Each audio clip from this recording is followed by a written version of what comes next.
मेष राशि वाले बंधु, आप सभी का बहुत बहुत स्वागत है, अभिनंदन है मेष मंथन भिंड यूट्यूब चैनल में। तो मेष राशि वालों, जरा ध्यान से सुनिए। अब सारा खेल पलट जाएगा। कुछ ऐसा विशेष आपकी कुंडली में हो रहा है जिसे यदि आपने समझ लिया और उसके अनुसार अपने जीवन में कुछ छोटे मोटे बदलाव भी कर लिए तो अब बड़ी से बड़ी मुसीबत भी आपका कुछ बिगाड़ नहीं पाएगी। परेशानियों से मुक्ति 100% प्राप्त होगी और एक बात निश्चित है कि पैसा बहुत आएगा, यानी अपॉर्चुनिटी बहुत बड़ी आने वाली है। अगले 3 से 5 दिनों में ग्रहों का कुछ ऐसा खेल हो रहा है जो बड़ा विचित्र है। इस खेल को समझ लो और इस खेल के अनुसार जीवन में क्या बदलाव लाने हैं ये भी जान लो। कोई नहीं बताएगा, सब भागते भागते बोलते हैं, जल्दबाजी में चिकनी चुपड़ी बातें करके निकल जाते हैं। बड़ी बातें, गहरी बातें, ठोस बातें कोई नहीं कहता, क्योंकि वहां जाने में परेशानी है। वहां जाने पर थोड़ी सी बुराई मिल सकती है, क्योंकि सत्य बात बोलेंगे तो कड़वाहट भी आएगी, वाणी भी कठोर होगी, क्योंकि सत्य इस कलयुग में बड़ा कठिन है, दुर्लभ है। हम वही करेंगे, सत्य बोलेंगे, जो बोलेंगे ग्रहों के अनुसार बोलेंगे। महामाई की कृपा है, जो उनकी अनुभूतियां हैं वो आपको बताएंगे। माई के दिए गए वचन और संदेश आप तक पहुंचाएंगे। आपको मन को कठोर करके, हृदय को मजबूत करके इस कार्यक्रम को देखना है। कुछ बातें कठोर कड़वी होंगी, कुछ बातें बहुत अच्छी होंगी, बहुत ही सुंदर होंगी, सुनने में आनंद आएगा। लेकिन एक बात निश्चित है कि चाहे कठोर हो और चाहे सुगम हो, लेकिन मार्ग अवश्य मिलेगा। हजारों लोगों को हमारे कार्यक्रम देखने से मार्ग प्राप्त हुए हैं, परेशानियों से मुक्ति के, आपको भी मिलेगा। यदि अब तक आपको लाभ माई की कृपा का मिल नहीं पाया है तो अब तैयार हो जाइए, कृपा प्राप्त करने का समय आ गया है। याद रखना कि देवी देवता भी केवल बोलने से, हे माँ हमारी सुनो, हे प्रभु हमारा कल्याण करो, इस तरह कहने से बात नहीं बनती। 2-3 बातें अनुकूल होनी चाहिए। पहला तो भाव प्रगाढ़ होना चाहिए। कोरी कोरी बातें करने से काम नहीं चलता कि हवाबाजी कर ली और अंदर ही अंदर मन में मैल भरा है, उल्टी सीधी बातें चल रही हैं। कुतर्क वितर्क भी खूब कर लेते हैं। वैसे तो भगवान को मानते हैं, लेकिन जब समाज में बैठकर प्रपंच करने का समय आए तो खूब कुतर्क कर लेते हैं। भगवान की भी छीछा लेदर करने में मजा आ जाता है, खूब रस मिलता है इन बातों में। यानी कि खुद ही कंफ्यूज हैं और भ्रमित स्थिति में जी रहे हैं तो भगवान का साथ कैसे मिलेगा। भगवान तो क्लियरिटी, स्पष्टता में रहते हैं, स्वच्छता में रहते हैं, एकवाद में रहते हैं, अनेकवाद में नहीं। तो कहने का मतलब यह है कि जब तक आपका मन पवित्र स्वच्छ नहीं होगा और एकात्म नहीं महसूस करेंगे ईश्वर के साथ, भगवान कुछ भी नहीं सुनेंगे। खूब चिल्लाते रहिए, मंदिर जाते रहिए, कुछ भी नहीं होगा। पहली चीज ये। दूसरी चीज ये है कि गुरु का आशीर्वाद भी होना अनिवार्य है। ये नहीं कि जब तक गुरु की बातें अच्छी लग रही हैं तब तक तो गुरु बहुत अच्छे हैं, और जिस दिन गुरु ने थोड़ी कड़वी बात कहनी शुरू कर दी, कठोरता दिखानी शुरू कर दी, पाबंदियां लगानी शुरू कर दी, उसी दिन से गुरु बुरे हो गए। गुरु के बारे में अनाप शनाप बातें शुरू हो गई। अरे हमें नहीं सुननी इनकी बात, ये तो कुछ भी कहते हैं, इनका दिमाग खराब है। इस तरीके की बातें करेंगे तो जब गुरु के प्रति ही भावहीन हो गए तो भगवान के प्रति क्या भाव लगाएंगे। तो भगवान नहीं सुनेंगे, चाहे कितना ही जोर लगा लें आप, ठीक है ना। क्योंकि गुरु वो मार्ग है जो भगवान तक पहुंचाने का कार्य करते हैं। उस रास्ते पर चलना ही पड़ेगा गुरु को समर्पण, ठीक है। और तीसरी, ग्रहों का अनुकूल हो जाना। क्योंकि ग्रह अनुकूल नहीं है, प्रतिकूल स्थितियों में है तो कितना ही कुछ भी करते रहिए, विफलता रहेगी। क्यों? कारण है इसका। कारण यह है कि निगेटिविटी। अब शनि और चंद्र का विष दोष यदि कुंडली में बना है तो निगेटिव स्थिति है, पूजा पाठ लगेगी नहीं। शनि और केतु का योग बना है तो ये आपके सारे पुण्य कर्मों को सूख जाएगा। ऐसा लगेगा कोई प्रेत पिशाच साथ में घूम रहा है। कोई नेगेटिव एनर्जी है जो सब कुछ सूख जाना चाहती है, आपके जीवन को भी समाप्त कर देना चाहती है। दूसरे के कर्मों की सजा आपको मिलेगी। आप चाहे कितने ही अच्छे बने रहिए, दुख मिलते रहेंगे। शनि राहु साथ है, गुरु राहु साथ है, मंगल राहु साथ है। बहुत सारी स्थितियां ऐसी हैं जो यदि जन्म पत्री में बन के बैठी हैं या गोचर में भी बन गई हैं तो कोई पूजा पाठ फलित नहीं होगी, चाहे कुछ भी कर लेना। तो कहने का मतलब यह है कि देखो, सारी बातें कौन बताएगा? गुरु बताएंगे। सारी बातें आप खुद तो जान नहीं पाएंगे कि भैया इतना सारा शास्त्रों का अध्ययन और दुनिया भर का ज्ञान इकट्ठा करेंगे तो कमाएंगे कब, जाएंगे कब, घर गृहस्थी कब देखेंगे। तो इसके लिए गुरु को साथ पकड़ा जाता है, गुरु के साथ रहा जाता है, गुरु की बात मानी जाती है। तो जो बात हम कह रहे हैं इसे समझ लेना। अब चाहे आप हमको गुरु माने या ना माने, लेकिन कम से कम इस पक्ष के हिसाब से तो सुन ही लेना कि धर्म की बात हो रही है, आध्यात्मिकता की बात हो रही है, शुद्ध बातें हो रही हैं, सत्संग हो रहा है। और सत्संग होना ही चाहिए। बिन सत्संग विवेक ना हुई। जब सत्संग नहीं है तो विवेक कहां से जागेगा? विवेक मतलब कि चेतना की जागृति, उन्नति और धर्म को समझना, जीवन को समझना। तो ये सारी बातें आज के इस कार्यक्रम में आपको हम बताएंगे। ग्रह की वो स्थितियां आपको बताएंगे जो विशेष लाभ देने वाली हैं आपको, अपॉर्चुनिटी आएंगे, आकस्मिक आएंगे, लेकिन धोखे भी आएंगे। तो ये ग्रह स्थितियां जान लो और कुछ जरूरी उपाय क्रियाएं बताएंगे जिन्हें आज से ही करना प्रारंभ कर दो। अगले 3 से 5 दिनों में बड़ी घटनाएं घटने वाली हैं, बहुत कुछ बदलने वाला है जीवन में, बहुत कुछ अच्छा होने वाला है।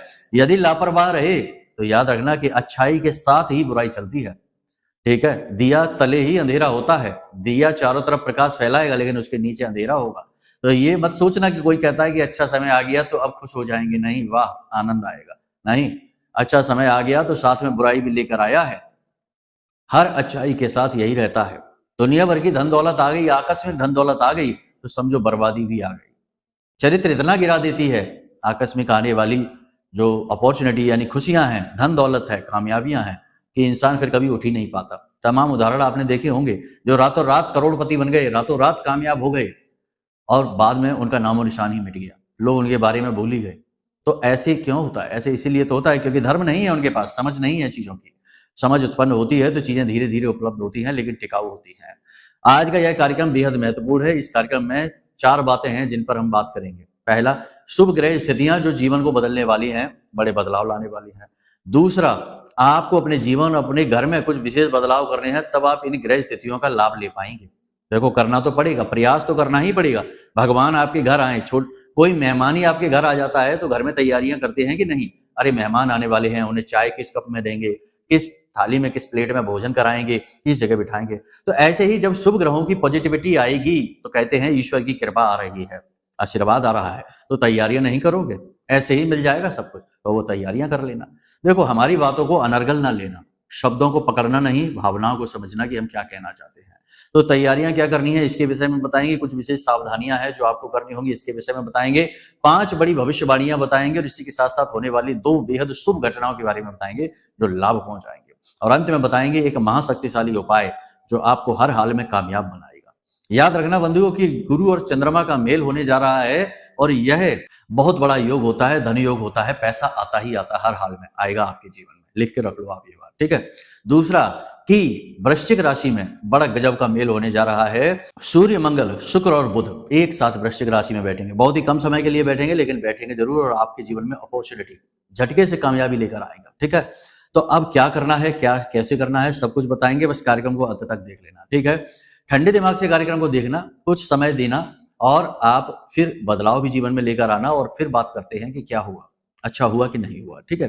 तो चलिए बंधुओं, कार्यक्रम को पूरे भाव के साथ शुरू करते हैं। माता रानी का नाम लेते हुए माई के दर्शन करिए। मोबाइल के डिस्प्ले पर माता रानी का दृश्य है, विग्रह है, दर्शन करिए, भाव उत्पन्न करिए, हाथ जोड़कर निवेदन करिए कि हे माँ, हम आपकी शरणागति हैं, हमारी रक्षा करो, हमें बचाओ, हम भटक गए हैं। इस तरह से निवेदन करिए और कमेंट बॉक्स में लिख डालिए, जय माँ भद्रकाली, कृपा करो।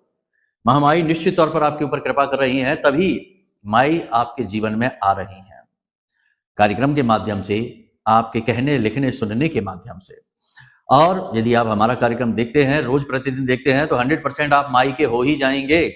माई आपसे पीछा नहीं छुड़ा पाएंगे। हम माई का पैर इतनी जोर से आपको पकड़ाएंगे कि आप चाहे कुछ भी कर लेना, माई कुछ भी कर ले, आपसे पैर नहीं छुड़ा पाएंगे, आपको परम धाम पहुंचा कर ही मानेंगे, ठीक है। साथ ही साथ यह भी लिख देना कि मैं भी माई के परिवार का हिस्सा हूं, माई के परिवार का हिस्सा बन जाइए। जब ये कार्यक्रम देख लेना तो उसके बाद डिस्क्रिप्शन में जाना, वहां एक लिंक है, उस पर क्लिक करना। हमने अपनी माँ के लिए बहुत ही प्यारा सा भजन गाया है पूरे भाव के साथ, जो आपकी चित्त शुद्धि के लिए साबुन जैसा कार्य करेगा, मैल मन के धो डालेगा। इस भजन को बार बार सुनना, मन प्रसन्न हो जाएगा, ठीक है।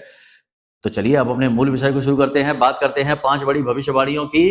तो देखो, जय माई की। बंधुओं, ज्योतिष और तंत्र विद्या के क्षेत्र में आचार्य अमित एक जाना माना नाम है।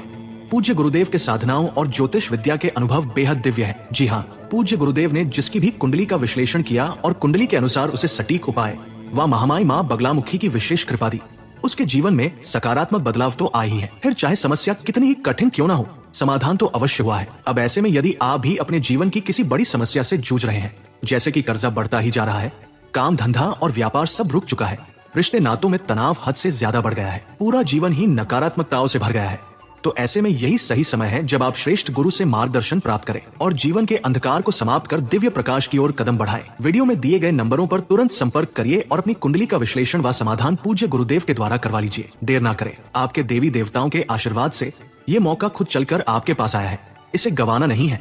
अभी फोन करें और गुरुदेव से मार्गदर्शन प्राप्त करें। महामाई आपका कल्याण करें। धन्यवाद।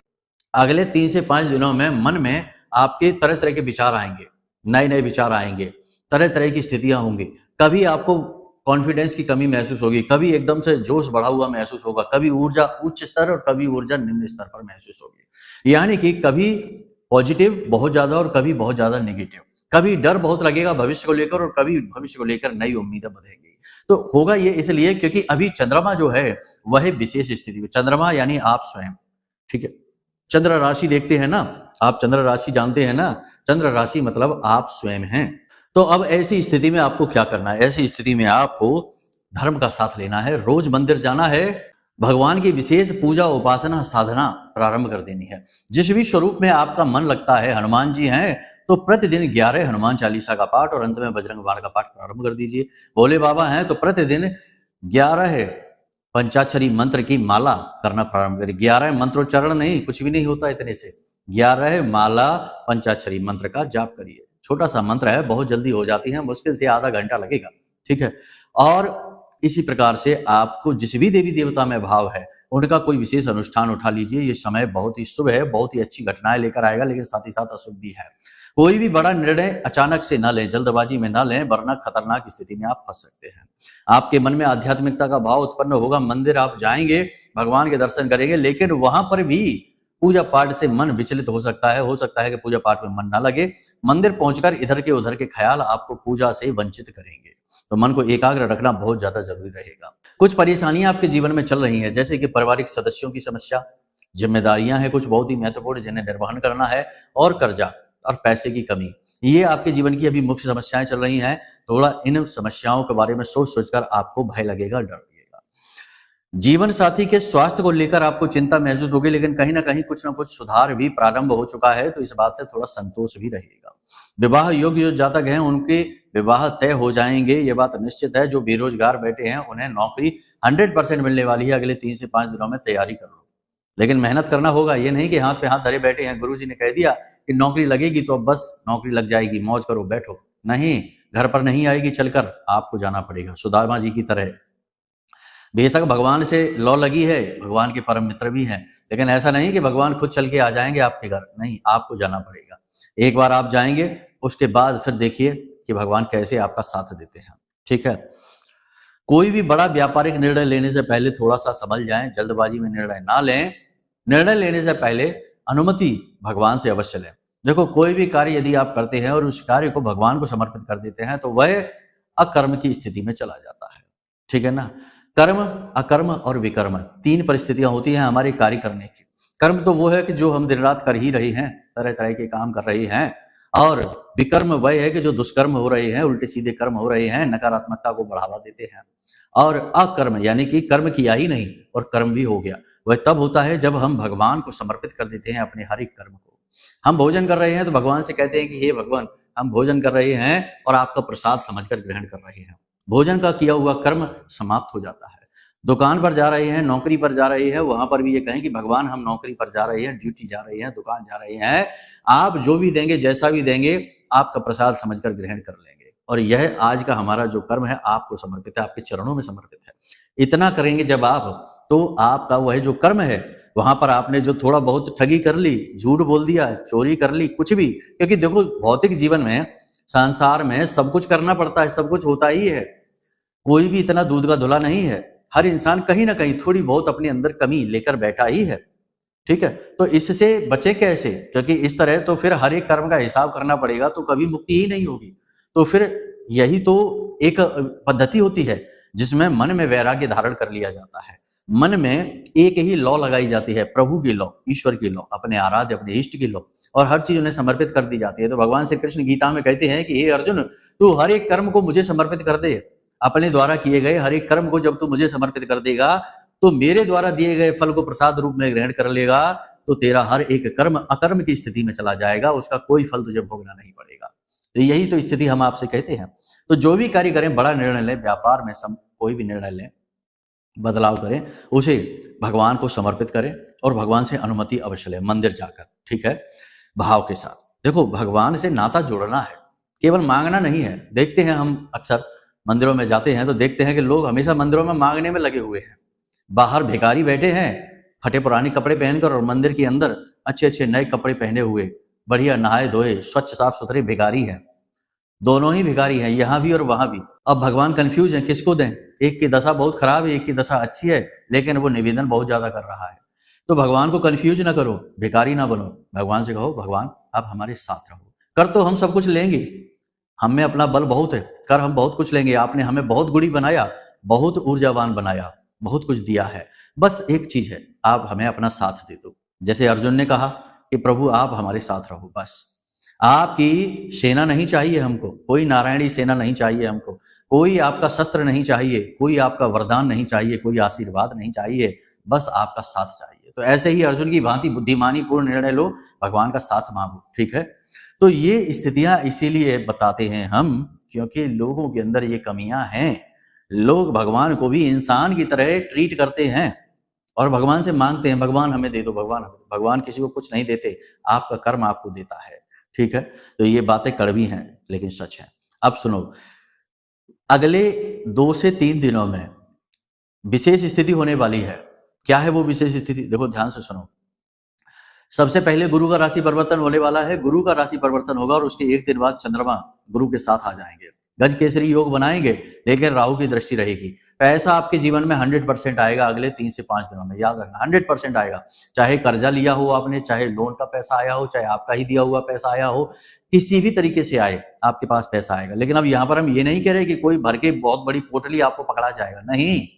लॉजिक के साथ चलिए, तथ्यों के साथ चलिए, सत्यता को ना छोड़िए। असत्य बातें नहीं, असत्य वचन नहीं। आपका ही पैसा, आपका ही कर्म आपके पास आएगा, लेकिन उसे संभाल कर रख पाना कठिन होगा, क्योंकि दृष्टि राहु की पड़ी है। आपकी किसी विशेष फैसले की वजह से वह पैसा फिसल भी जाएगा, आपके ऊपर कोई आपत्ति आने की वजह से वह पैसा निकल भी जाएगा, आपकी किसी गलती, किसी बेवकूफी की वजह से वह पैसा आपके हाथों से फिसल भी जाएगा। तो थोड़ा सा निर्णय डिले कर देना, कुछ भी करने से पहले पैसा आए उसे होल्ड कर देना, रख देना, संभाल कर रखना और उसे भूल जाना। उसके बाद कुछ समय यानी 5 से 7 दिन टालने के बाद फिर निर्णय लेने की स्थिति में आना। ऐसा हम क्यों कह रहे हैं कि आप कोई गलत निर्णय ले सकते हैं? क्योंकि यहां पर एक स्थिति और बन रही है कि चंद्र गोचर के बाद अगले दिन बुध का गोचर हो रहा है वृश्चिक राशि में, और यहाँ पर सूर्य, बुध, मंगल और शुक्र एक साथ बैठे हैं। तो यहाँ पर सूर्य और बुध जो है ना, वो अग्नि के कारक है। अग्नि के कारक होने की वजह से ये आपके अंदर ऊर्जा को बढ़ाएंगे, कुछ करने की, कुछ कर गुजरने की क्षमता को बढ़ाएंगे, आपके अंदर जोश को बढ़ाएंगे। ऐसे भाव डालेंगे कि जल्दी से कोई निर्णय लो, कुछ बड़ा काम कर डालो, एक्स्ट्रा में इनकम जनरेट करने के लिए कुछ कर डालो, विदेश यात्रा कर डालो, ये कर लो, वो कर लो। बड़े बड़े विचार आपके मन में उत्पन्न होंगे, लेकिन इन विचारों पर भी हानि आ सकती है, इन विचारों को भी क्षति हो सकती है राहु की वजह से, क्योंकि राहु जल्दबाजी का देवता है, नकारात्मकता का देवता है। इसीलिए तो कहा जाता है जल्दबाजी का काम शैतान का। और शैतान कौन है? राहु ही तो है। सबसे ज्यादा दुष्ट प्रवृत्ति ग्रहमाला में राहु के पास ही है, वह कभी किसी का भला नहीं होता। तो यहाँ पर आपको संभल कर रहना है। 5 से 7 दिन रुक जाएंगे, उसके बाद निर्णय लेंगे तो निर्णय सही साबित होगा, ठीक है। अभी जो धन आ रहा है उसे आने दो, जो मौके अवसर आ रहे हैं उन्हें पहचानने की कोशिश करिए। नौकरी अवश्य लगेगी, बस तैयारी बनाकर रखना, और अपॉर्चुनिटी, मौके जैसे भी आए उन्हें लपक लेना, छोड़ना मत। आपका ट्रांसफर हो सकता है, जो नौकरी कर रहे हैं उनका ट्रांसफर हो सकता है, पदोन्नति हो सकती है, किसी प्रकार से आपको पॉजिटिव बेनिफिट अपनी नौकरी में मिलेंगे। लेकिन एक तरफ पॉजिटिविटी है, दूसरी तरफ नेगेटिविटी भी है। आपके शत्रु बढ़ जाएंगे, उच्च अधिकारियों के कान भरेंगे आपके खिलाफ, और आपके लिए नकारात्मक वातावरण भी तैयार करेंगे। तो थोड़ा सा संभल कर रहना है, अपनी बातें किसी को नहीं बतानी है, किसी को अपना हितैषी मत समझ लेना अपने कार्यस्थल पर, क्योंकि जो स्थिति हम आपको बता रहे हैं वह स्थिति आपकी किसी गलती की वजह से उलट भी सकती है। आपकी की गई मेहनत का फल चोरी हो सकता है, आप मेहनत करेंगे, फायदा किसी और को हो सकता है। तो थोड़ा सा चालाक बन जाना, थोड़ा सा अलर्ट हो जाना। होशियारी, चालाकी अपने बचाव के लिए बहुत ज्यादा आवश्यक है, आपको उसे करना ही होगा, यह आपके लिए बेहद जरूरी है। तो थोड़ा सा चालाक हो जाना, थोड़ा सा माइंड गेम खेलना, लोगों को समझने के बाद ही उनके साथ बर्ताव करना, ठीक है ना। हर एक के साथ एक जैसा बर्ताव नहीं, इमोशनल नहीं। हर इंसान आपके जैसा नहीं है, भोला भाला नहीं है, भावुक नहीं है। लोग बहुत चालें चलते हैं, षड्यंत्र रचते हैं, अपना होकर छलने की पूरी कोशिश करते हैं, मतलब निकालते हैं। आप इस परिस्थिति में, इस समय और काल पर आत्म मूल्यांकन करेंगे, अपने भले बुरे का अच्छी तरीके से अनुभव करेंगे, फूंक फूंक कर कदम रखेंगे। अचानक से आपकी मुलाकात किसी व्यक्ति से हो सकती है, सावधान रहना है अगर वह व्यक्ति आपको कोई बड़ी योजना बताता है, किसी स्कीम के बारे में बताता है। ठीक इसी के साथ साथ किसी धार्मिक व्यक्ति से आपकी मुलाकात होगी, कोई मेहमान आपके घर में आ सकते हैं, घर में आपके किसी प्रकार का धार्मिक या मांगलिक कार्यक्रम हो सकता है। विवाह योग्य जो व्यक्ति हैं उनके लिए खुशखबरी आपको प्राप्त हो सकती है, विवाह उनका ठहर सकता है, तय हो सकता है आपके घर में, आपके परिवार में। परिवार में आपके भाई बहनों के साथ में थोड़ा तनाव हो सकता है, प्रॉपर्टी को लेकर या पैसों के हिसाब किताब को लेकर थोड़ी सी स्थिति बिगड़ सकती है। तनाव से बचने के लिए आपको बड़ी बुद्धिमानी से बोलना होगा, आपके द्वारा कही गई बातों को अनर्गल लिया जाएगा, उल्टी सीधे मतलब निकाले जाएंगे। परिवार में चाहे कितना ही पॉजिटिव वातावरण हो, कितना ही अच्छा वातावरण हो, लेकिन कहीं ना कहीं आपको इग्नोर किया जाएगा। आपको ऐसा लगेगा जैसे कि आपसे केवल अपना मतलब निकाला जा रहा है और आपसे दूरी बनाई जा रही है, आपकी अनदेखी की जा रही है। जो लोग विदेश जाना चाहते हैं उनके बारे में अच्छी खबर है, वो विदेश जा सकते हैं, अवसर बनेंगे।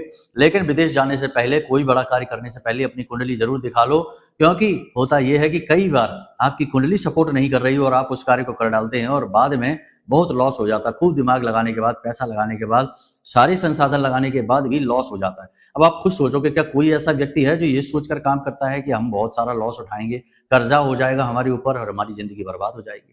ये सोचकर तो कोई कार्य करता नहीं, तब भी ऐसा होता है। क्यों होता है? क्योंकि लोग वो काम करने लगते हैं जो उनकी कुंडली सपोर्ट नहीं करती है और फिर वो फंस जाते हैं। और ऐसा वो क्यों करते हैं? ऐसा भी करते हैं, इसका कारण ये है कि प्रभाव में आकर, या तो कोई आपके पास आसपास ऐसा व्यक्ति है जो आपको प्रेरित कर देता है, या कोई व्यक्ति आपके साथ गेम यानी दिमागी खेल खेल देता है आपको फंसाने के लिए, अपना मतलब निकालने के लिए, या कोई आपको सीढ़ी बनाकर प्रयोग करता है, आपको सीढ़ी बनाकर आगे बढ़ जाता है और आप फिसल जाते हैं, नीचे गिर जाते हैं। तो ऐसी स्थितियां बनती तब है जब आपको अपने ग्रह नक्षत्रों का ज्ञान नहीं, कुंडली का ज्ञान नहीं, महादशा अंतरदशा का ज्ञान नहीं, पाप ग्रह दोषों का ज्ञान नहीं है। तो ये जरूर करो, अपनी कुंडली आज ही दिखाओ। कुंडली दिखाएंगे तो बहुत सारी चीजों से, मुसीबतों से बच जाएंगे और बहुत सारी अपॉर्चुनिटी जीवन में खुद खींच कर लेकर आएंगे। याद रखना कि आपको भगवान ने सारी शक्तियां दे रखी हैं, इसीलिए तो अहम ब्रह्मास्मि का भाव हमारे वेदों में लिखा गया है, क्योंकि भगवान ने आपको ब्रह्म तुल्य ही शक्तियां दी हैं और आपके अंदर जो जीव बैठा है वह भी ब्रह्म का ही एक स्वरूप है। उस ब्रह्म रूपी बड़े दिए से आप जलने वाले छोटे दिए हैं, तो आपके अंदर भी वही अग्नि है, वही जीव है। तो कहने का मतलब यह है कि ईश्वर की शक्तियों का आप प्रयोग कैसे कर पाएंगे? जब आपको सद्बुद्धि आएगी। ये जो ज्योतिष है, ये जो ग्रह नक्षत्र हैं, ये सब क्या है? ये ब्रह्म का ज्ञान ही तो है। वेदों का ज्ञान क्या है? ब्रह्म का ज्ञान ही तो है। और ज्योतिष तो एक जागृत शास्त्र है, आज के कल और समय की भी गणनाएं करता है, तो आज के समय से रिलेवेंट है। तो कहने का मतलब यह है कि अपनी कुंडली दिखाएंगे तो बहुत कुछ पा जाएंगे और बहुत सारी मुसीबतों से बच जाएंगे। ठीक है, कुंडली दिखाइए। साथ ही साथ महामाई का यह महारक्षा कवच है, जो हमने आप जैसे लोगों के लिए, जो लंबे समय से एक ही तरीके की समस्या से जूझ रहे हैं और बहुत नेगेटिविटी जीवन में महसूस करते हैं कि भाई हर बात में अड़चन, हर बात में रुकावट। 100 लोग किसी बात में जाएंगे, किसी कार्य में जाएंगे, 99 कामयाब और आप असफल। तो हर बात में असफलता, रुकावट अगर आप महसूस करते हैं तो यह महारक्षा कवच आपके लिए संजीवनी बूटी के समान है। हमारी साधना की शक्ति, बल इसमें समाहित है। महामाई के सिद्ध मंत्रों से यह जागृत है, अभिमंत्रित है। ठीक है, तो इस रक्षा कवच को आप मंगाएंगे, आप इसका प्रभाव महसूस करेंगे। तो कुंडली आकलन कराइए, महारक्षा कवच मंगाइए और उद्धार पा जाइए, देवी शक्ति आपके साथ आ जाएगी। ठीक है, इन चीजों को आपने समझ लिया। जो बातें यहाँ पर हम आपको बता रहे हैं वो आपके गोचर चार्ट को देखकर बता रही हैं। जन्म पत्री में ठीक इसके उलट स्थितियां भी हो सकती हैं, तो जन्म पत्री बहुत महत्वपूर्ण है। ठीक है, सबसे पहली चीज आप ये करो, आज जब आप इस कार्यक्रम को देख रहे हैं तो कल ही आप ये कर लेना कि ईशान कोण में चांदी के पात्र में हल्दी मिले चावल रखो। चांदी का कोई पात्र ले लो, गिलास ले लो, प्लेट ले लो, कटोरी ले लो, कुछ भी ले लो जिसमें चावल रख सके, उनमें थोड़ी हल्दी मिला लेना, हल्के पीले कर लेना। इसे आप अपने घर के ईशान कोण में रखो। ईशान कोण जो है वो गुरु का कोना होता है, भगवान भोलेनाथ का भी कोना होता है। गज केसरी योग जो इस समय आपके गोचर चार्ट में बनेगा, आप इसे अपने घर में भी बना लो, इसका विशेष लाभ आपको मिलेगा, बहुत ज्यादा लाभ मिलेगा। ठीक है, आग्नेय कोण यानी आग्नेय कोण होता है ईशान कोण यानी कि पूर्व दिशा और उत्तर दिशा के बीच का कोना। आग्नेय कोण यानी पूर्व दिशा और दक्षिण दिशा के बीच का कोना। तो आग्नेय कोण में आपको क्या रखना है? माता लक्ष्मी की एक फोटो लगा लो। ठीक है, ऊंचे स्थान पर लगाना, दीवार में ऊंचाई पर लगाना, जिसमें माता लक्ष्मी बैठी हो, लाल वस्त्र में हो और अपने हाथ से धन की वर्षा करवा रही हो।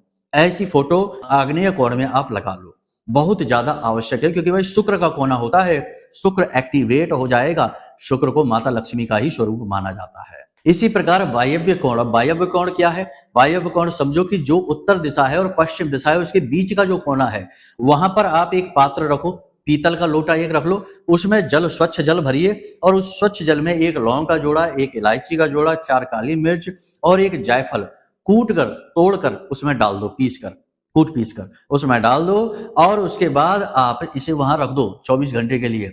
और अगले दिन सुबह इस जल को अपने घर के दरवाजे पर सिंचित कर दो। माता लक्ष्मी की विशेष कृपा हो जाएगी, धन आएगा खिंचकर चुंबक की तरह।